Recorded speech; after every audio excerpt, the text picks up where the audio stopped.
श्री नृसिंह सरस्वती चरित्र अध्याय 24 सायनदेवाची गुरुसेवा। वासर ब्रह्मेश्वरी येथे सायनदेव राहत असताना त्याची हत्या करण्याचा यवन सुभेदाराचा विचार होता। त्याच्या या दुष्ट विचारातून सायनदेवाला श्री गुरुदेवांनी वाचवलं होतं। पुढे त्याच यवन सुभेदाराकडून सायनदेवाला नजराणा देऊन गौरविले गेले। ही कथा मागे वर्णन केलेली आहे। श्री गुरुदेवांची ती अलौकिक लीला पाहून त्यावेळी सायनदेवाने श्री गुरूंच्या सेवेतच आपले उर्वरित जीवन संपवावे असा आपला मनोदय श्री गुरूंपाशी व्यक्त केला होता। त्यावेळी श्री गुरूंनी आपली 15 वर्षांनी पुनरपी गाठ होणार आहे असे सायनदेवाला सांगून तोपर्यंत त्याला वाट पाहण्यास सांगितले होते। तेव्हा सायनदेव निराश होऊन श्री गुरूंच्या आज्ञेप्रमाणे तेथेच थांबला व आपल्या मनाशी त्याने निश्चय केला की 15 वर्षांनी का होईना पण श्री गुरूंच्या सेवेत मला जीवन व्यतीत करण्याचे भाग्य लाभेल। तेव्हापासून सायनदेव शरीराने जरी तेथे थांबला होता तरी मनाने तो श्री गुरूंकडेच धावत होता। त्याचे सर्व लक्ष त्यांच्यावर होते। श्री गुरु कोठे जात आहेत, कोठे वास्तव्य करीत आहेत, कोणत्या अलौकिक लीला त्यांच्याकडून घडत आहेत त्याची सर्व माहिती तो तेथे मिळवत होता। त्याचवेळी श्री गुरूंची प्रतिमा आपल्या देव्हाऱ्यात ठेवून तो त्यांची मोठ्या भक्तीने पूजा अर्चा करीत होता। मनोमन दररोज श्री गुरूंच्या सेवेची संधी लवकर प्राप्त होऊ दे अशी ही प्रार्थना करीत असे। साधारण 8-10 वर्षे विरक्तासारखा राहून वैराग्ययुक्त जीवन तो जगत होता।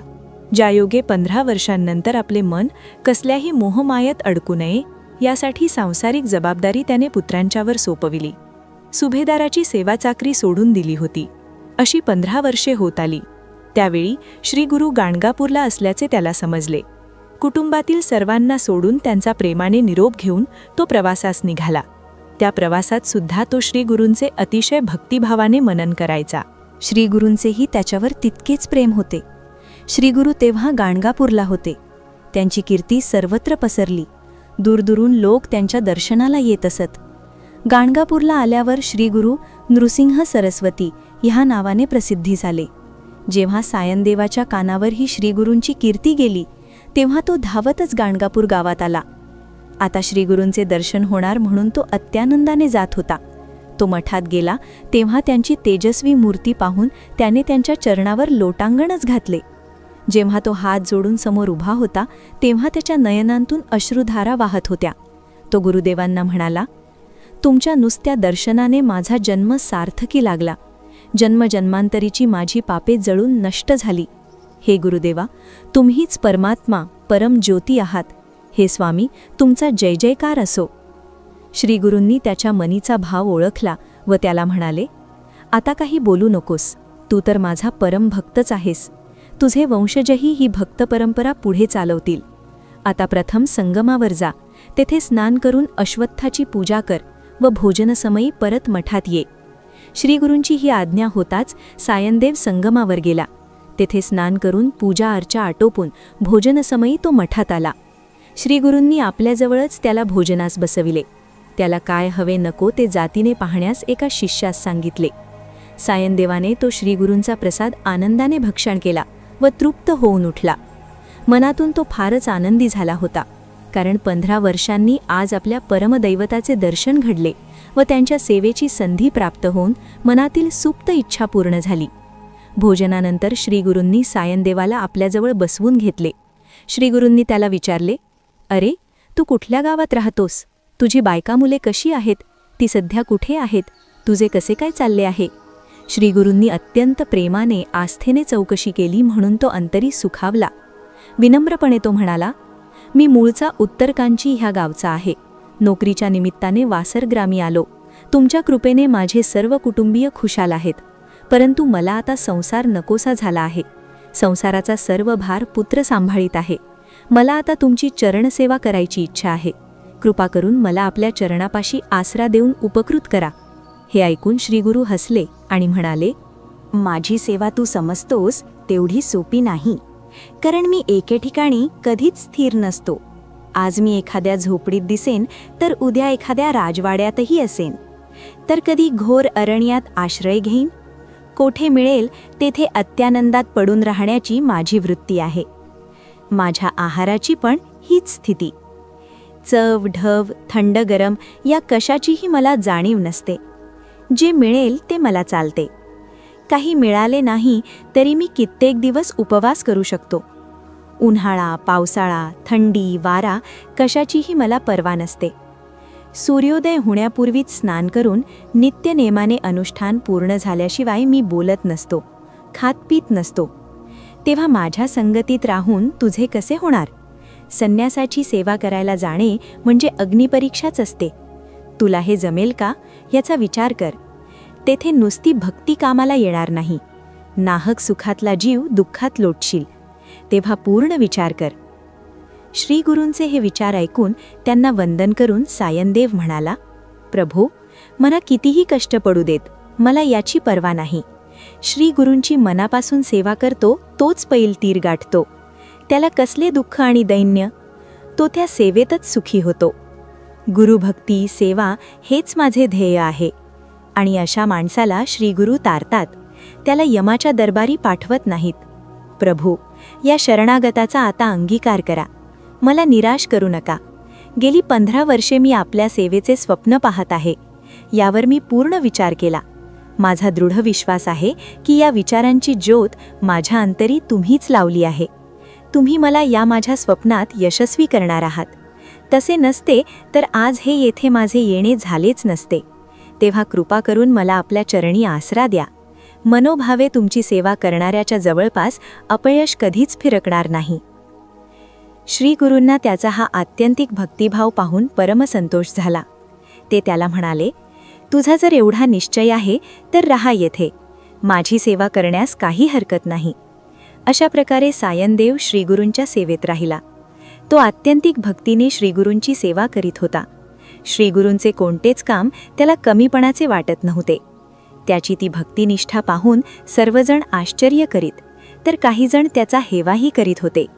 सर्वांशी मिळून मिसळून प्रेमाने तो मात्र वागत होता आणि म्हणूनच तो सर्वांचा लवकरच आवडता झाला. असे करता करता 3 महिने झाले. एके दिवशी संध्याकाळी श्रीगुरू सायनदेवाला म्हणाले, माझ्याबरोबर संगमावर चल. त्याला एकट्याला घेऊन ते संगमावर गेले. श्रीगुरूंना त्याची परीक्षा पाहायची होती. त्यांच्या कसोटीत सायनदेव किती यशस्वी होईल हे पाहण्याचे त्यांनी ठरविले. ते दोघे संगमावर पोहोचले तेव्हा बरीच रात्र झाली होती. अंधारामुळे समोरचे काही दिसत नव्हते. रातकिड्यांच्या किर्र अशा आवाजाशिवाय दुसरे काहीच ऐकू येत नव्हते. त्या अश्वत्थाच्या वृक्षाखाली बसून श्रीगुरू त्याला भगवद्गीतेतील 12व्या अध्यायातील भक्तियोगाचे मर्म समजावून सांगत होते.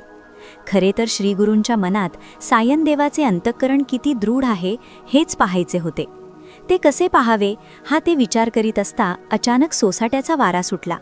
या तुफानी वाऱ्याने आजूबाजूचे वृक्ष कोसळू लागले. आकाशात ढगाळ वातावरण झाले. सोबत विजाही चमकू लागला. थोड्याच वेळात मेघगर्जनेसह पाऊस पडू लागला. सायनदेवाला काही सुचत नव्हते. त्यांच्याजवळ छत्री नव्हती. श्रीगुरू भिजू नयेत म्हणून सायनदेवाने स्वतःच्या अंगावरील वस्त्र काढून श्रीगुरूंच्या मस्तकावर छत्रीप्रमाणे धरले. स्वतः भिजत राहिला. तो ओलाचिंब होऊन कुडकुडत उभा होता. 2 प्रहर उलटले तरी पाऊस वादळ थांबत नव्हते. श्रीगुरू सायनदेवाला म्हणाले, सोसाट्याच्या वाऱ्यामुळे मला काही सुचत नाही. तू ताबडतोब मठात जा आणि मला शेकण्यासाठी थोडा अग्नी विस्तव घेऊन ये. श्रीगुरूंचे शब्द कानी पडताच त्या निबिड अंधाराची, पावसापाण्याची पर्वा न करता सायनदेव श्रीगुरूंची आज्ञा शिरसावंद्य मानून लगेच मठात जाण्यास निघाला. हे पाहून श्रीगुरूंनी त्याला सूचना केली की जाताना व येताना मागे अथवा उजव्या किंवा डाव्या बाजूस मुळीच पाहू नकोस. नाकासमोर दृष्टी ठेवून चालत राहा व तसाच परत ये. अंधार तर मी म्हणत होता. सायनदेव मठात जाण्यास निघाला. पाऊस वारा आपले काम जोरात करीत होता. वाटेत पडलेल्या वृक्षांचा अडथळा ओलांडून तो कसा तरी मार्गक्रमण करीत होता. विजांच्या प्रकाशात जो रस्ता दिसेल तोच त्याला मार्ग दाखविण्यास आधार होता. श्रीगुरूंचे नामस्मरण करीतच तो गाणगापूरला पोहोचला. त्याने द्वारपालाला हाक मारली. जेव्हा मठाचा दरवाजा उघडला तेव्हा सायनदेवाने द्वारपालाला सांगून मठातून थोडा विस्तव भांड्यातून घेऊन तो बाहेर आला. सायनदेव ते भांडे हातात धरून संगमाकडे येण्यास निघाला. आता पाऊस थांबला होता, त्यामुळे विस्तव भिजण्याची शक्यता नव्हती. रस्त्यावरील अंधार तसाच होता. विजांच्या प्रकाशात तो चालत जात होता. त्याच्या मनात आले की श्रीगुरूंनी आपल्याला आजूबाजूला न पाहता फक्त नाकासमोर बघून चालण्यास सांगितले असे का? ते मला पाहायलाच हवे. असे म्हणून त्याने प्रथम उजव्या बाजूला पाहिले तेव्हा भला मोठा सर्प त्याला दिसला. घाबरून त्याने डाव्या बाजूला पाहिले तर तेथेही मोठा सर्प होता. दोन्ही सर्प 5 फणा असलेले ते. त्याच्याबरोबर चालताना त्याने पाहिले. सायनदेव घाबरला. वाट फुटेल तेथे पळत सुटला. श्री गुरूंचे स्मरण त्याने सुरू केले. नकळत मागेही असाच साप येत आहे असे त्याला जाणवले. तो भीतीने थरथरत होता. धावताना तो संगमाची वाटही चुकला. आता संगमावर कसे पोहोचणार ही विवंचना त्याला सतावू लागली. सायनदेव श्रीगुरूंची प्रार्थना करू लागला. एवढ्यात त्याला लांबूनच श्रीगुरू दिसले. त्यांच्याभोवती प्रकाश दिसत होता. पाऊस थांबला होता. श्रीगुरूंच्या जवळून वेदध्वनी येत असलेला त्याला ऐकू येत होतं. तो भराभर पावले टाकत त्यांच्याजवळ गेला. त्यांच्या बाजूला लख्ख प्रकाश दिसत होता. आजूबाजूचा अंधार नष्ट होऊन जणू पौर्णिमेचे चांदणेच तेथे पडले होते. सायनदेवाने आपल्या भांड्यातील अग्नी प्रज्वलित केला. त्याच वेळी ते सर्प श्रीगुरूंकडे आले आणि त्यांच्यासमोर फणा हलवून त्यांना वंदन करून निघून गेले. सायनदेव मनातून घाबरला होता. श्रीगुरू हसून त्याला म्हणाले, तू इतका का घाबरलास? आम्हीच हे सर्प तुझ्या रक्षणासाठी पाठवले होते. आता मनातील भीती काढून टाक. आमची सेवा करण्याचे तू ठरवलेस खरे, पण ते किती कठीण आहे हे तुला समजले ना? गुरुभक्ती करणे कितीही कठीण असले तरी गुरूंची दृढ भावनेने आणि भक्तिभावनेने सेवा केल्यास त्या शिष्याला काळालाही घाबरण्याचे कारण नाही. देवा, मी चुकलो, मला क्षमा करा. सायनदेवाने श्रीगुरूंचे पाय धरले आणि म्हणाला, स्वामी, माझी बुद्धी चंचल आहे. ती तुमच्या पायाशी स्थिर राहण्यासाठी गुरुभक्तीमध्ये काही प्रकार आहे का, तो मला कृपा करून सांगा. अरे, शिष्याने गुरूंना मारलेली हाक कितीही लांबून असली तरी ती हाक त्यांच्या कानी येते. त्यानंतर श्रीगुरूंनी त्याला थोडक्यात एक कथा सांगितली. श्रीगुरू म्हणाले, पूर्वी कैलास पर्वतावर शंकर बसले असताना पार्वती त्यांच्याजवळ आली आणि म्हणाली की हे नाथ, गुरुभक्ती म्हणजे काय?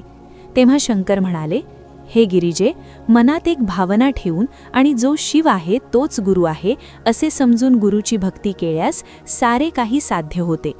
अनेक तपानुष्ठाने करून आपली मनोकामना पूर्ण करून घेण्यास जितका विलंब लागतो तितका विलंब गुरुची भक्ती मनापासून केल्याने लागत नाही.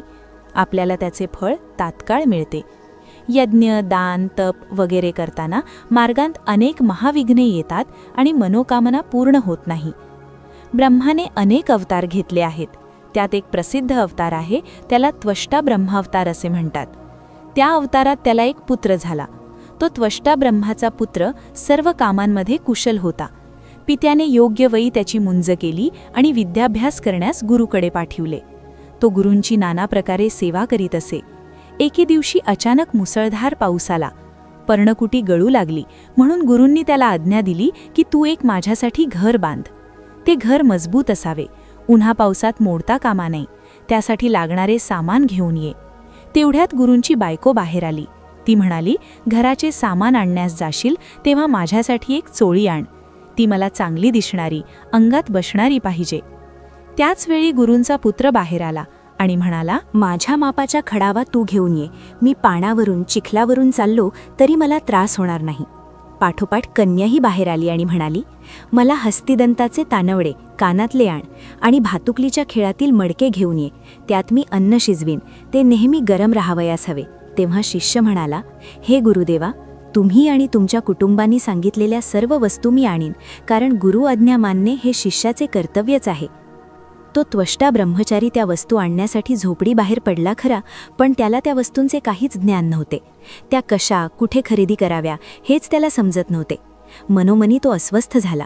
परंतु ही गुरूंची आज्ञा होती, ती पाळलीच पाहिजे असे नाना विचार करीत तो अरण्यात शिरला. तेथे त्याला एक साधू भेटला.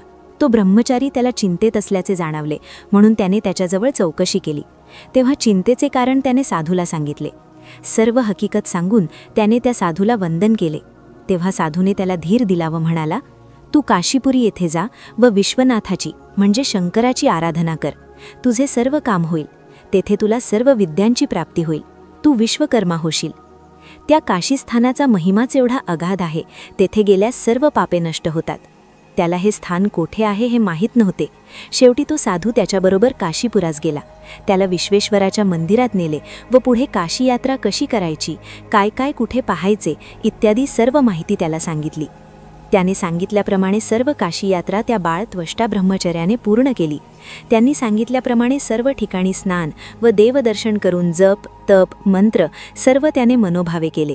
त्याच्या भक्तीने शंकर प्रसन्न झाले व त्याला वर देताना म्हणाले, बाळा, तुझी गुरुभक्ती पाहून मी तृप्त झालो. तुझ्या सर्व मनोकामना पूर्ण होतील. तुला सर्व कलेत प्रावीण्य मिळेल.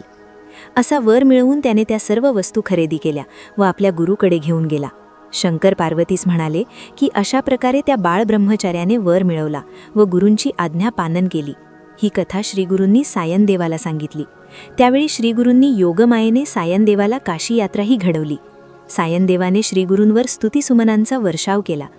तेथेच त्याने संस्कृतमध्ये 8 श्लोक श्रीगुरूंवर लिहिले. श्रीगुरूंनी त्याला आशीर्वाद दिला.